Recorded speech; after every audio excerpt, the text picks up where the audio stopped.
Welcome back to Neville Daily. Before we begin, I need to ask you something, and I don't want a quick answer. Sit with it for a second. Let it press against your chest a little. What if the thing you've been struggling so hard to change is, in some sense, already changed? What if it hasn't shown up yet, not because you haven't worked hard enough, but because you're working at all? What if the only wall standing between you and the life you're after is your own exhausting, white-knuckled attention on the very conditions you're praying will vanish? Here's a strange idea to chew on. Your real power isn't in wrestling with the world around you. It's in something almost rebellious. The decision to stop looking at it. Stay with me on this one because it might unsettle you before it sets you free. I hope it's the second one. From the time you were old enough to understand words, you were taught that the outside world is the real thing. Solid. Final. In charge. If the bank balance shows a certain number, that number is truth. If your body hurts, the pain is truth. If a relationship feels cold, that coldness is truth. If the job feels hollow, the hollowness is truth. But Neville Goddard spent his life pointing at something quieter and far more radical. Something that's been hiding in plain sight for centuries. The world you see isn't the cause of anything. It's the result. It isn't the source. It's the shadow. It isn't your master. It's your servant. And most of us have spent our whole lives bowing to our own servant. Think about what that actually looks like. You stand in front of a mirror and try to rearrange the reflection with your bare hands. You sit in a theater watching a film you wrote, directed, and are currently starring in. And then you cry because you don't like where the story's going. All the while forgetting you're the one running the projector. So here's the part that will either terrify you a little or hand you your freedom. Your outer life is nothing more than your assumptions, hardened into form. That's it. Nothing more mystical than that.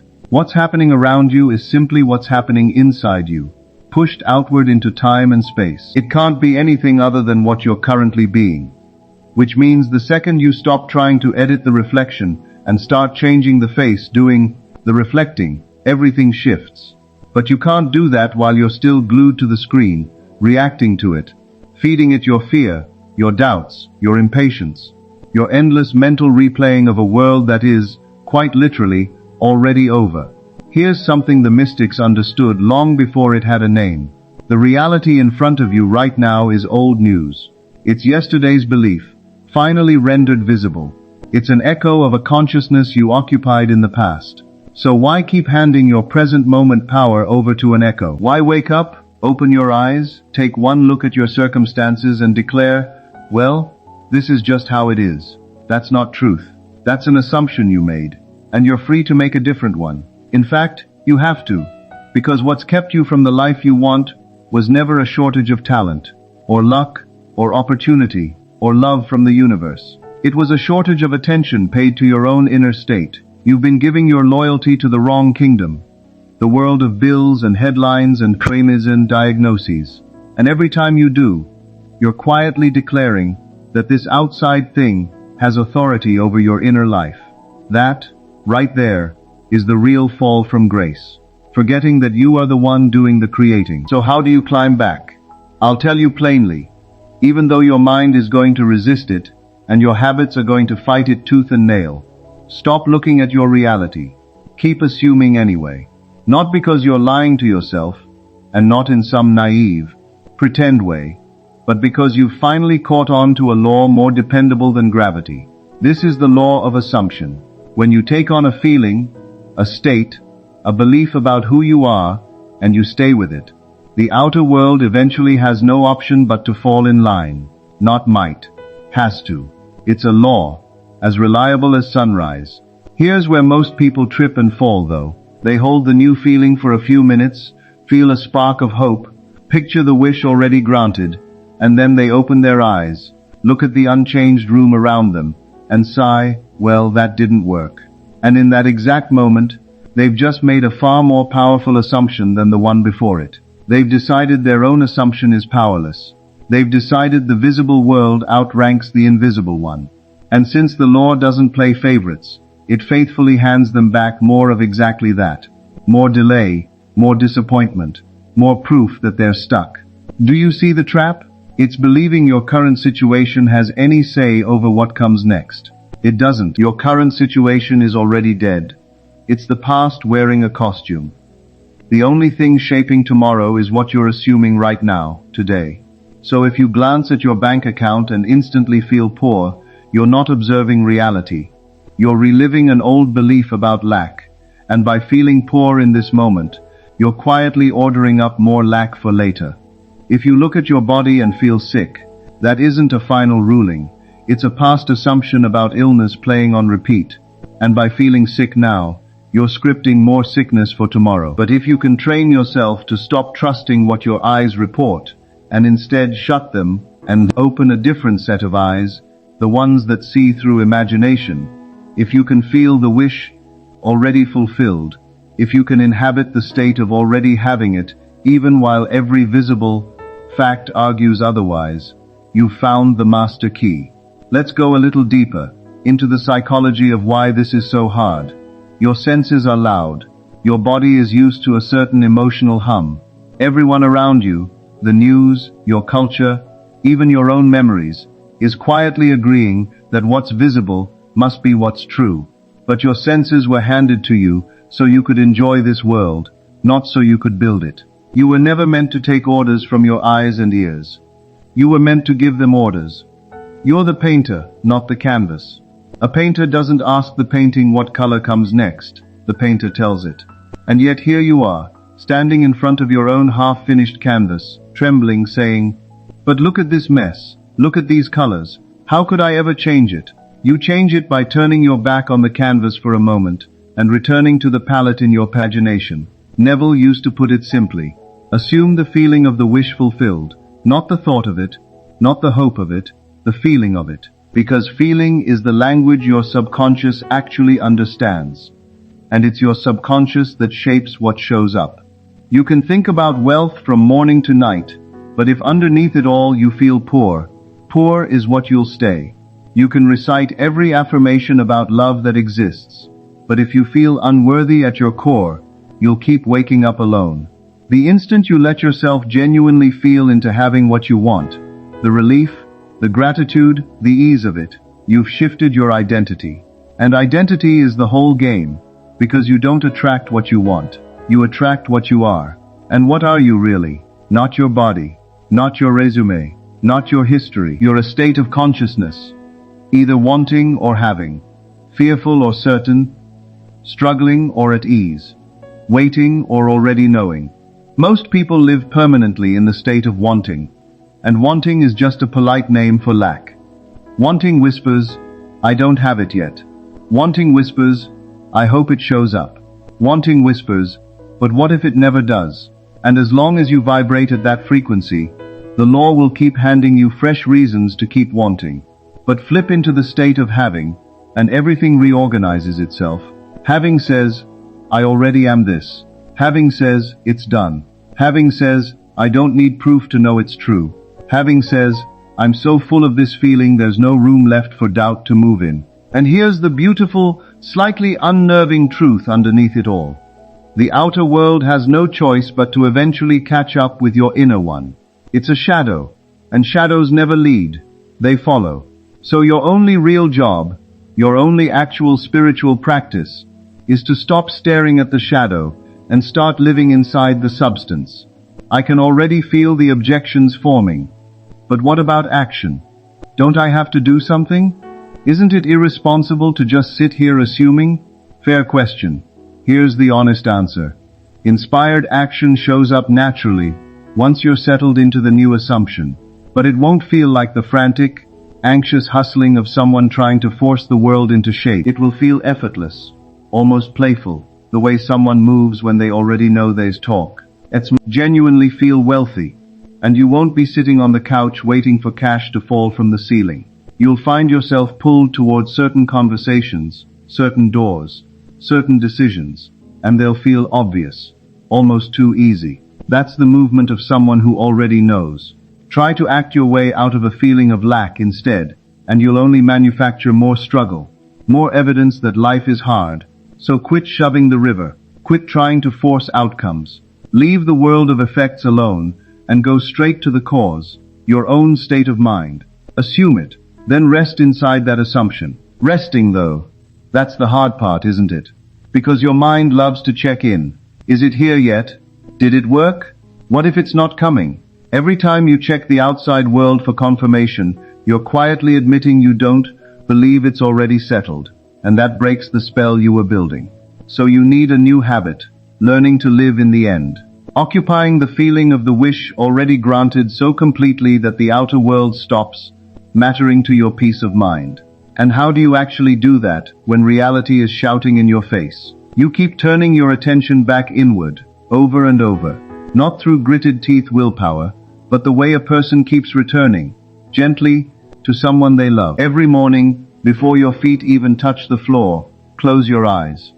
Step into your imagination. Picture a scene that implies the wish is already done. Feel it in your chest. Breathe into it. Let the relief and gratitude and simple naturalness of it soak into you. Then open your eyes and go live your day. And whenever the old story tries to grab your attention, quietly remind yourself, that's yesterday's news. I'm living in a different story now. You don't need to fight the old reality or resist it. Resistance only feeds it. You simply stop looking at it. Treat it the way you'd treat a passing cloud, knowing full well the sky behind it is still blue.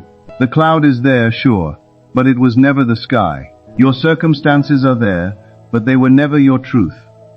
Your truth is whatever feeling you're actively holding on to. Let me walk you through a few everyday examples, because this needs to land in ordinary moments, not just in theory. Say you want more money, not out of greed, but because you want to breathe easier, feel safe, give more freely. Stop getting that knot in your stomach every time a bill lands in your inbox. The old approach. Stare at your account balance, let the fear rise, try to logic your way into a plan. Work harder, worry harder, check the number again, feel worse. Then whisper, I am wealthy, while your whole body is trembling with scarcity. Here's the other way. Close your eyes. Imagine you already have enough, more than enough. Feel what it's like to pay a bill without flinching. Feel the quiet ease of grabbing a coffee without doing math in your head. Feel the small joy of giving someone a gift just because you can. Sit in that feeling. Live there for a while. And when the account still says something different, just smile and think, that's interesting, but I know where the real truth lives, and the outside will come around. Then go about your day. Say yes to whatever feels aligned. Let the money arrive from wherever it wants to arrive from, without demanding it show up on your schedule, in your preferred form. You're not waiting anymore. You already have it. You're simply living in the end of the story. Or say you're after healing. Your body's tired. There's pain. Maybe there's even a diagnosis sitting on your chest like a stone. The old approach. Identify completely with the illness. Research every symptom. Fear every ache. Let each twinge confirm the story that you're a patient. The other way, yes, the sensation is there, but that's an old assumption still playing out. I am not this body. I am imagination. And imagination can picture something new. Close your eyes. See yourself moving with ease. Feel vitality running through you. Imagine a friend telling you how well you look. Let the feeling of wholeness rise on its own. Not forced, not performed, just allowed. And when the pain tries to pull your attention back to the old story, breathe and remind yourself, that belongs to the past. I'm in a new state now. Keep returning to it, not out of desperation, but with the calm certainty of someone who understands the mechanics. Healing doesn't always arrive overnight, and it doesn't always arrive exactly as pictured, but it arrives, because the law doesn't break its word, or say it's love you're after. You've been alone a while, maybe you've been hurt, and you've built some walls, and somewhere along the way you started believing you're unlovable, or that good people don't really exist, or that your window has closed. The old approach. Stare at the empty side of the bed, feel the loneliness settle in. Scroll through dating apps with a hollow feeling in your stomach. Force something out of panic, or give up on the whole idea. The other way, assume the feeling of being loved, not by anyone specific yet, just held, cherished, understood. Step into your imagination and build a small, simple scene. Maybe you're lying next to someone, feeling their warmth. Maybe you're holding hands in comfortable silence. Maybe you're laughing over some private joke only the two of you understand. Feel how natural it is. Feel the absence of loneliness. Sit in that. Walk through your actual day as someone who is already loved. Not arrogant about it, not desperate for proof, just quietly, completely at peace. Then watch how the world slowly rearranges itself to match what you've been feeling. None of this is a fairy tale. This is simply how change has always worked in your life, whether or not you noticed it happening. Every job you've landed, every relationship you've entered, every good thing that's ever come your way arrived because on some level you assumed it first. The trouble is that most of your assumptions have been running on autopilot, assuming lack, assuming fear, assuming limitation, assuming life is hard, assuming people can't be trusted, assuming you're not enough. And the law, being perfectly impartial, has simply delivered exactly what you asked for. But now you know. The light's on. And with that knowledge comes a bit of responsibility. So what do you do with it? Not manipulate other people. Not try to control the world around you. You use it to change yourself. Because when you change, your world changes with you. Not because you rearranged anything out there, but because you finally adjusted the projector. Neville liked to say, the world is simply a mirror, endlessly reflecting whatever's happening inside you. If you want a different reflection, you have to change the face looking into the glass. And you do. That by adopting a new state of consciousness. But here's where so many sincere, well-meaning people stumble. They try on the new state while still secretly clinging to the old identity underneath it. They still crave validation from the old reality. They still check the mirror 100 times a day. And every check is a quiet vote that the mirror still has power over them. So the goal is to become almost indifferent to the mirror. Certain enough in your inner state that the outside world becomes little more than background. Noise. Oh, it's still showing the old picture. Fine, I know it's catching up. Because I've already changed. That's faith. Not the watered down kind the world usually means by that word. A vague hope in something you can't see. In Neville's sense, faith is something sturdier. An unshakable certainty that what you've assumed is already fact. A knowing that what you have imagined and felt is more real than anything your five senses can report back to you. And you build that kind of faith the way you build any muscle, through practice. Use your imagination daily. Test the law on small things and watch it deliver. Let your trust grow one small proof at a time. Start small, honestly. Don't try to manifest a fortune tomorrow if you can't. Even hold the feeling of a free cup of coffee today. Assume you'll find a parking spot. Assume a stranger will say something kind to you. Assume a small, pleasant surprise is coming. Feel how natural that assumption is. Watch it play out. As your confidence grows in the small things, your capacity for bigger things grows right alongside it. But never, not once, go looking to the outer world for confirmation. That's the habit to break. That's the addiction to heal. Confirmation lives in the feeling, in the assumption, in the quiet certainty. If you need to see it before you'll believe it, you're not really believing anything. You're just reacting. Believing comes first. Seeing follows. Say that one to yourself again, because it's basically the whole teaching in 3 words. Believing is seeing. Most people assume you have to witness something before you can believe in it. The law of assumption flips that completely. You have to believe it first, in order to eventually see it. So why is this so difficult? Even for people who genuinely want to practice it. Time, or rather the illusion of time. You've been trained to believe there's a gap, a waiting room, between assuming something and it actually arriving. You picture it today, and then you wait, and maybe someday it shows up. But that waiting is exactly what kills the assumption. Waiting is just lack, dressed up in spiritual language. Neville's real teaching was more radical than that. There is no gap. If the feeling is genuinely felt, the fulfillment has already happened. The wish fulfilled isn't some future event you're hoping to reach. It's a state you can occupy right now. The moment you step into having, you're already there. What you see manifest later is just the shadow catching up. And shadows move at their own pace. But the substance is already finished business. So when you assume you're wealthy, you're not hoping to become wealthy someday down the line. You're wealthy right now. In consciousness, And the number in your bank account is simply the shadow of that consciousness, still making its way toward you. It will show up. It has to. But you're not sitting around waiting for it. You're already there, just watching reality catch its breath. This is the whole shift. From wanting to having. From fear to certainty. From struggle to ease. From waiting to simply knowing. And it happens in a single decision. The moment you say, enough, I'm no longer at the mercy of my circumstances. I'm the one doing the creating here. I will stop taking my orders from what my eyes report. I will close my eyes to the world that's already dying, and open them to the one that's alive. I will assume the feeling of my wish already fulfilled, and I will keep assuming it until it feels so natural, so obvious, so undeniable, that the outer world simply has no choice left but to fall in line. That moment can be right now. You don't need an hour of meditation first. You don't need to fast or chant or perform any ritual. You just need to turn your attention inward and actually feel what you want.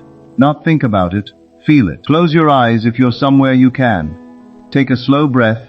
Imagine, just for a second, that the thing you've been longing for, the healing, the money, the love, the peace, the breakthrough, is already yours. Feel the relief of that. Feel the gratitude. Feel how natural it would be. Let your shoulders drop. Let your breathing slow down. Let your whole body settle into that feeling for a moment. That's the state of assumption. That's the actual creative act. And if you can learn to live there, not flawlessly, not without stumbling, but as your default setting, you become someone who genuinely shapes their own experience. You'll slip though. Let's be honest about that. You'll forget. The old story will get loud again. Doubt will show up uninvited. Fear will knock. Impatience will flare. None of that means you're failing. It just means the old version of you is dying off, and the conditioned mind is putting up its usual fight. You don't need to battle it. You simply come back. Back to the assumption. Back to the feeling. Back to the knowing. Every time you return, the new state gets a little stronger, and the old one loses a little more ground. And one day, without any fanfare, you'll notice the new reality is simply there. Not because you forced it into being, but because you finally stopped trying to force anything at all. Because you let go of the wheel and let the law do the driving. That's the peace that doesn't need explaining. That's the rest that was always waiting for you once you stopped grinding. That's the quiet Sunday of the soul, where you finally stop laboring because you know, deep down, the work is already finished. And once you've tasted that particular kind of peace, you won't want to trade it back for the old frantic scramble to control everything. You'll realize you were chasing something you already carried inside you the entire time. Love that never left. A security that was your birthright all along. A healing that, on some level, was already complete. In the world of imagination, everything is already finished. The ending's already written. Your only real task is to feel that ending as if it's already true. So here's my invitation, and I mean it seriously. For the next 30 days, run the experiment yourself. Don't take my word for it, and don't take Neville's word for it either. Test it and see. Use your imagination daily. Feel the wish as already fulfilled. Stop staring at your current reality and just keep assuming. When doubt shows up, assume anyway. When fear shows up, assume anyway. When you get impatient, assume anyway. When the whole world tells you it's impossible, assume anyway. Be stubborn about it.